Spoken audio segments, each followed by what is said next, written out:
저는 곧 V자 반등이 좀 나올 것 같거든요. 갑자기 그동안 SK 하이닉스를 올려줬던 외국인들의 보유율이 급격하게 늘어나고 있다라는 거죠. SK 주주분들 오늘 이야기하는 거 굉장히 중요하니까 꼭 끝까지 시청하시길 바라겠습니다. 반갑습니다. 야생마 TV의 야생마입니다. 증권사 PB룸이 너무 답답해서 뛰어나와 또 이렇게 여러분들과 함께 이야기 나누고 있습니다. 오늘도 어김없이 급락이 이어지고 있습니다. 178만 원에 시작을 해서 고가 189만 원까지 여기까지는 분위기가 좋았었거든요. 근데 갑자기 172만 4천 원 6.41% 폭락이 이루어지고 있죠. 자, 보시면 분봉으로 봐야 이제 정확하게 알 수 있는데 아침 일찍 좋았어요. 뭐 이렇게 하락한 거는 뭐 반대 매매 나왔으니까 이해합니다. 신용도 많이 털렸을 거고 반대 매매 나오고 그 다음에 매수세가 강하게 불붙었었거든요. 그래서 이제 좀 가나보다라고 했더니 다시 급격한 하락이 일어나고 있고 지금 현재 시간 살짝 반등이 일어나고 있는 상황이에요. 결론적으로 말씀드리면 고점 대비해서 많은 폭의 하락이 지금 현재 이루어지고 있기 때문에 우리가 이걸 단순하게 뭐 조정이야 라고 보기에는 조금 무리수가 있습니다. 고점 대비 마이너스 40%거든요. 마이너스 40%. 내가 만약에 고점에 1억을 투자를 하셨다면 지금 6천만 원 남아있는 겁니다. 얼마나 쓰라리겠습니까? 왜? 열심히 일해가지고 번 돈, 남의 비유 맞추고, 뭐 전철 타시면 전철 타실 거고, 운전하시는 분들은 밤새 운전하시고, 이렇게 힘들게 모아둔 돈, 그 돈이 지금 전체 40%가 날아간 겁니다. 소중한 돈. 그것도 충격이 더 큰 건 뭐냐면 좋았잖아요, 분위기가. 300만 원 갔을 때 분위기 좋았단 말이죠. 근데 300만 원 고점을 찍고 급락이 나오니까 멘붕이 더 오는 겁니다. 그런데 저는 이제부터는 좀 반등이 나올 때가 되지 않았냐? 왜냐하면 전 수급에 좀 포커스를 맞추고 있습니다. 외인들 수급 한번 볼까요? 보유율을 보면 충격적인 결과가 지금 일어나고 있어요. 계속해서 2025년도 7월 10일부터 8월, 9월까지는 그때까지는 외국인들이 계속 사고 있었어요. 그런데 그 이후에 계속해서 단 한 차례도 사지 않고 지속적으로 계속 급락을 나타냈거든요. 그것도 당장 지난주까지. 그런데 갑자기 7월 13일을 기점으로 제가 이제 한 번 더 14일이죠. 14일을 기점으로 뭔가 살짝 올라오는 건 좀 보였어요. 그런데 제가 얘기를 안 꺼낸 건 뭐냐면 이렇게 해서 내려갈 확률이 또 있으니까 이런 식으로 그래서 말을 안 꺼냈는데 오늘 그제 보니까 갑자기 보유율을 급격하게 끼어 올렸습니다. 봐보세요. 이만큼의 변동폭을 만들어놨다는 거예요. 이게 퍼센테이지 보면 약 3%입니다. 굉장히 많은 수치예요. 뭐냐면 이 가장 많이 보유했을 때가 56이었거든요. 그래서 53까지 여기서부터 여기까지 내려온 거예요. 이렇게 이만큼. 근데 이거를 한 번에 올린 겁니다. 며칠 사이에. 외국인들의 보유율을 올리고 있다? 이거 외국인들 담기 시작한 겁니다. 실제. 담은 이유는 여러 가지가 있겠죠. 일단 전 첫 번째 스카이와이, SKADR 이게 상장이 2.5% 비중으로 됐죠. 나머지 97.5%는 한국 시장에서 거래가 되고 있잖아요. 너무 사고 싶은 거예요. 왜냐하면 여기 보면 메모리 칩이 아직 고점이 아니다. SK 하이닉스 상승 여력이 자그만치 80%나 더 있다는 뉴스들이 계속해서 발표가 나옵니다. 물론 오늘 하락한 이유는 중국 메모리 주는 CMXT 이거 좀 이따 말씀드릴 거고 이 친구의 IPO가 상당히 흥행을 겪고 있고 결국 중국향의 반도체가 우리 SK 하이닉스에 부담을 주면서 이로 인해 하락이 일어나는 거 아니냐라는 우려감이 일단 있다는 거죠. 물론 전쟁 이슈도 또 하나의 역할을 하고 있고요. 그걸 떠나서 HBM4와 같은 하이 퀄리티의 반도체를 만들 수 있는 회사는 누구다? CMX가 아니라 하이닉스밖에 없어요. 삼성전자밖에 없습니다. 중국 메모리 기업이 만들 수 있는 거는 그냥 옛날 D램 정도 수준이에요. 그래서 이것을 급락을 시킨다는 건 좀 과도하다는 얘기가 시장에서 많이 들릴 겁니다. 여하튼 이게 너무나 사고 싶다. 근데 살 데가 없으니 어디서 살 수밖에 없다? 우리나라 시장에서 살 수밖에 없다. 그래서 반등이 일어나고 있다. 뭐에도 불구하고 가격이 하락함에도 불구하고 이 얘기 뭐예요? 일명 줍줍하고 있는 겁니다. 여러분들이 맨날 듣기 싫어하는 말 있죠? 개인들이 으악 해가지고 팔면 외국인들과 기관이 싼 가격에 줍줍한다고. 이게 계속해서 반복되고 있는 과정 아니겠습니까? 이 과정들을 여러분들이 계속해서 반복하고 있는 거예요. 그래서 무슨 얘기입니까? 지금 악소리 아직 안 나왔습니다. 몇 번 더 악소리가 나야 돼요. 여기 보시면 계속해서 개인들 한번 샀다가 오늘 같은 경우에 아마 이 레버리지 바닥하고 엄청 샀을 거예요. 근데 지금 어떻게 했습니까? 아직 표현은 안 됐지만 개인들 신용 많이 털렸을 겁니다. 이걸 보면 신용 잔고에 대해서 확실하게 알 수가 있는데 엄청납니다. 여기 보면 이게 이제 개인의 신용 레버리지를 한번 지금 체크를 한 건데 코스닥 마진 거래, 코스피 마진 거래. 여기서 마진 거래가 바로 신용이라고 보시면 되겠습니다. 여기다 신용이라고 적어놔야겠다. 그러면 코스닥 한번 봐봅시다. 요게 이제 코스닥이거든요. 코스닥 신용 거래가 작년 4월부터 늘어나기 시작합니다. 쭉쭉쭉쭉쭉쭉 늘어가더니 어디에 맥스를 했다? 여기 쭉 내려가 보자. 2026년도 2월 기준으로 코스닥은 신용의 꼭지를 찍었습니다. 이미. 그리고 나서 급락이 나옵니다. 그러니 지금 오늘 코스닥 매도 사이드가가 걸리는 게 당연하겠죠. 왜? 신용거래가 없으니까. 그리고 내려가면 내려갈수록 신용거래 잔고가 내려갈 수밖에 없죠. 왜? 계속 반대 매매 나오니까. 당연한 겁니다. 거기다가 지금 같은 경우는 코스피도 마찬가지입니다. 코스피도 약간의 꺾임이 좀 일어나고 있죠. 근데 이거는 계속해서 지수고로 내려갈 건지 아니면 꺾여서 돌아 오를 건지는 아무도 몰라요. 다만 이 꺾임에 대한 기준은 뭐다? ETF에 대한 정책이 발표가 됐죠. 잘 보이시나요? 단일 종목 레버리지 상품에 보완을 하겠다. 현행은 1,000만 원입니다. 그런데 이제는 3,000만 원으로 상향을 했고요.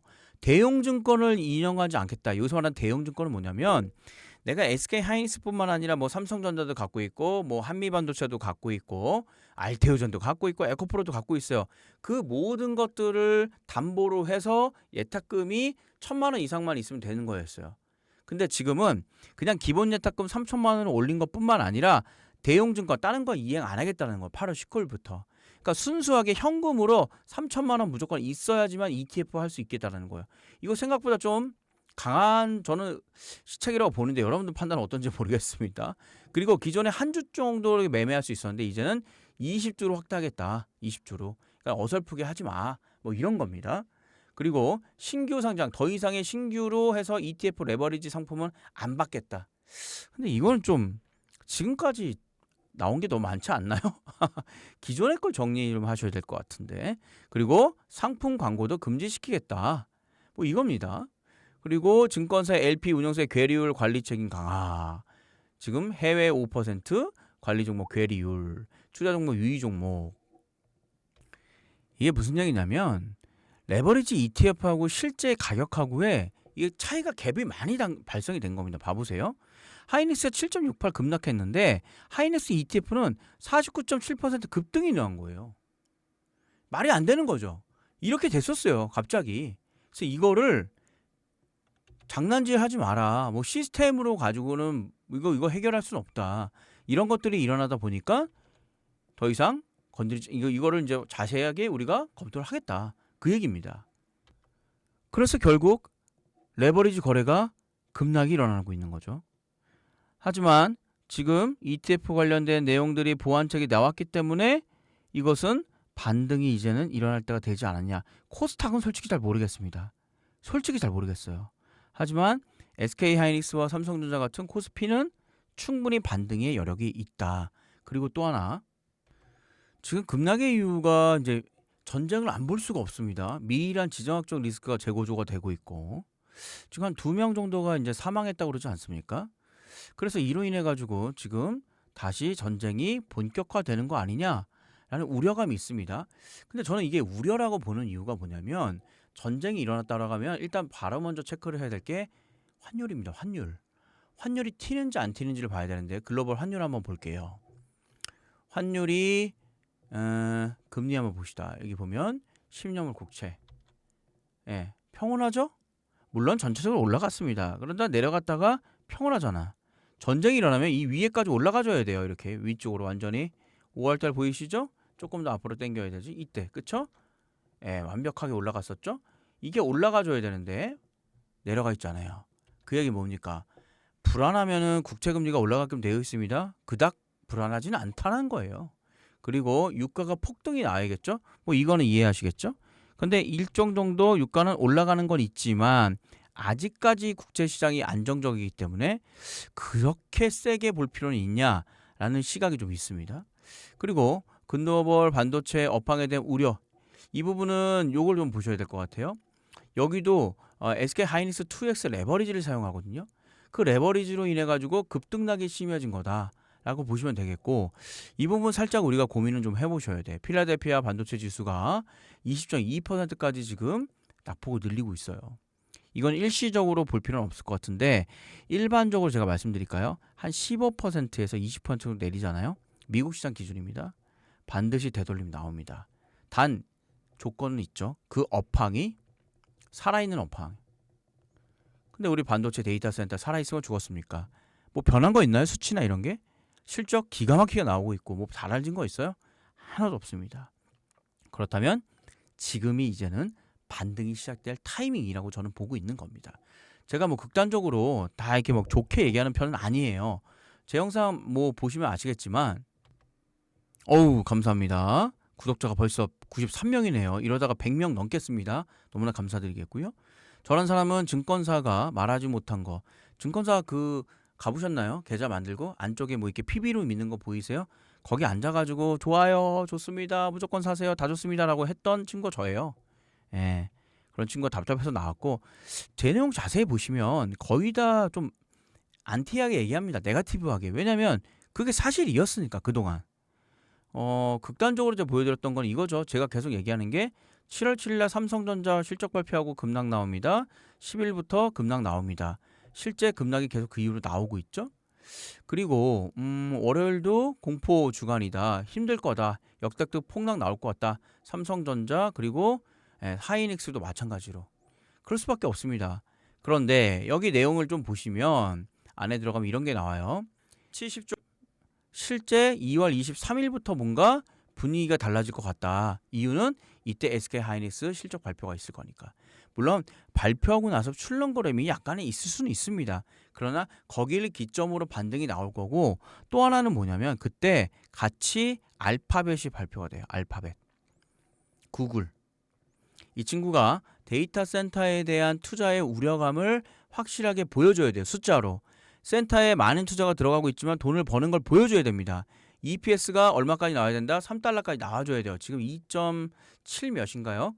이렇게 지금 컨센서스가 나오고 있는데 이 컨센서스를 상회해야 돼요. 3% 이상 나오게 되면 그때부터 분위기 완전 달라질 겁니다. 그래서인지 지금 보시다시피 외국인들이 SK 하이닉스를 담기 시작했다라고 저는 보고 있는 겁니다. 그래서 오늘도 물론 안 힘든 건 아니요. 엄청 힘듭니다. 그러나 지금의 힘듦이 일단은 그때 힘들었지라는 좋은 기억이 될 수도 있어요. 보면 반등이 일단 살짝 좀 나오고 있는데 아마 오늘 종가에 더 밀릴 수도 있습니다. 더 밀릴 수도 있어요. 왜냐하면 아직까지 튀어나오지 않은 반대 매매 그리고 그다음 신용 매매 이런 것들로 인해 가지고 내일 아침 그냥 하한가로 그냥 던지기보다는 요거라도 좀 건져야겠다라고 하고 미리 오후 한 2시 이후부터 이제 불안하거든요. 왜냐면 저 같은 직원들이 전화합니다. 사장님 돈 넣으셔야 돼요. 500만 원 안 넣으시면은 10주 날라갑니다. 막 이렇게 전화하거든요. 불안하니까 막 판단 말이에요. 그래서 하락할 수도 있지만 일단은 그 하락이 저는 이제 어느 정도 좀 막바지에 오지 않았냐라고 판단을 하고 있는 겁니다. 그래서 뭐 저런 사람하고 이야기 좀 나누고 싶고 저런 사람을 좀 선전을 해야 되나? 예, 지금 보시는 화면은 제가 직접 경력 증명서를 띄워왔습니다. 2010년도 9월 9일부터 2020년도 1월 23일. 워낙 전문가라고 하는 사람들이 많아서 그리고 합격증. 요거 2010 증권투자 상담사. 요게 있어요. 이제 주식, 채권, 신탁, 뭐 부동산 PF부터 전부 다 할 수 있어요. 그리고 요거는 이제 선물 옵션. 여러분들 선물 옵션 나는 위험해서 선물 옵션 같은 거 안 하는데요. 여러분들이 하고 있는 레버리지 2배짜리 ETF가 다 파생이라고 들어간 게 선물 옵션입니다. 여러분들도 교육 받으셨을 것 같은데 돈 좀 내고 그쵸? 그런 것도 할 수 있는 자격증이 되겠고요. 그리고 펀드 투자 자문 인력. 펀드는 증권, 부동산, 파생 이렇게 세 가지가 있어요. 얘를 각각 땄었는데 통합된 게 나왔다 그래가지고 다시 2018년도에 또 땄습니다. 또 이거 보여드리고 있고 최근에는 8월하고 11월 달 지금 펀드 매니저 이 자격증을 좀 준비를 하고 있습니다. 아무튼 저란 사람은 이렇게 말씀을 드려보겠고요. 저랑 소통하길 원하시는 분들은 제가 이제 텔레그램 방을 만들었고 이유는 딱 한 가지입니다. 텔레그램 방은 장난을 칠 수 없다. 그러니까 들어오시면 옛날 과거의 자료를 그대로 다 보실 수 있습니다. 최근에는 이제 단타하고 스윙을 제가 너무 많이 좋아하다 보니까 고려산업 상한가 제대로 맞췄죠 진짜. 요거 7월 15일 날 제가 이렇게 드렸거든요. 종가 베팅으로 2시 30분. 보통 저는 이제 베팅을 종가에 합니다. 그래서 종가는 2시 30분부터 3시 30분 이 사이에 이제 종목을 베팅을 많이 해요.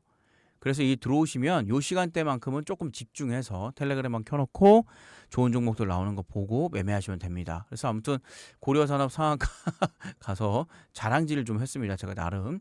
그리고 장중 시황도 여기서 다 보실 수가 있어요. 지금 코스닥 급락 나오고 있고 뭐 20일 안 좋다 뭐 이런 여러 가지 내용들을 좀 보여드리고 있고요. 양지사 다들 사셨나요? 그쵸? 양지사도 급등 출발해가지고 이거는 이제 이날 드렸잖아요. 그렇죠? 목요일 날 우리 양지사 다시 한번 수익 축하드리겠고요. K뱅크 같은 거는 이제 7월 13일 실제 2시 40분에 드렸고요. 삼화알루미늄도 이제 엄청난 폭등이 일어났었죠. 다시 한번 수익 축하드립니다. 뭐 요거는 이제 여러분들과 초반에 이제 광주 신세계 7월 7일 날 그러니까 이런 종목들을 하나하나씩 제가 이 방에서 드리고 있습니다. 그러니까 부담 없이 가져가시길 바라겠고요. 들어오시는 방법은 간단합니다. 이게 고정 댓글이 보이는데 고정 댓글 클릭을 하시면 되겠고요. 신청은 아주 간단해요. 다 무료입니다. 닉네임, 성함 넣어주시고 연락처 넣어주시고 구독, 좋아요, 알람 설정, 동의 버튼 그리고 제출 버튼 눌러주시면 됩니다. 여기 나오는 종목들은 다 제가 직접 매매하는 종목이에요. 그래서 그냥 함께 공유하는 개념입니다. 나눔. 뭐 잘 되더라고요. 그리고 또 함께 해야 되는 어떤 책임감 같은 게 있다 보니까 더 좀 제가 신경 써서 하는 것 같아요. 아무튼 고려산업 상한가 다시 한번 축하드리겠고 신청해서 들어오시는 분들은 이러한 강력한 상승 나오는 종목들 가져갈 수 있으니까 신청하셔서 오시면 될 것 같습니다. 많은 분들 제 영상 사랑해주셔서 다시 한번 감사드리겠고요. 더 좋은 영상으로 인사드리죠. 감사합니다.